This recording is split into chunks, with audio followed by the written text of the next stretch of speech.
Good morning. Mwaramutseho.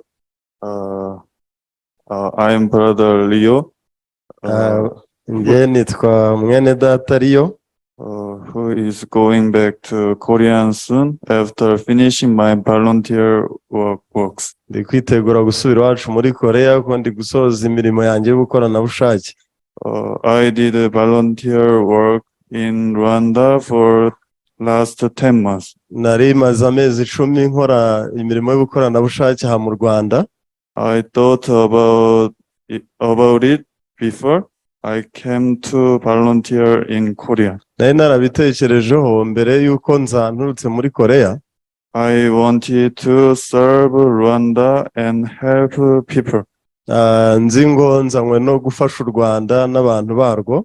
But when I come to Rwanda, it was very different from what I thought. Gusa ngeze mu Rwanda mbona biri kunyurana n'ukuntu naje mbitekereza.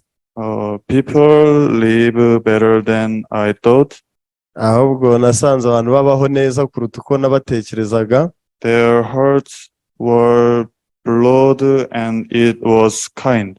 Imitima yabo yagutse kandi ari abagwaneza. So I got a lot of help in many areas rather than helping. Ahubwo aba ari jya ufashwa kuruta uko jye numvaga hari abo nafasha.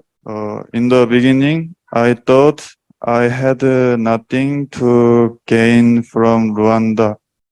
Bigitangira numvaga nta kintu nzungukira mu Rwanda. So I wanted to go back to Korea quickly. Nahise numva nahita nisubira muri Korea byihuse.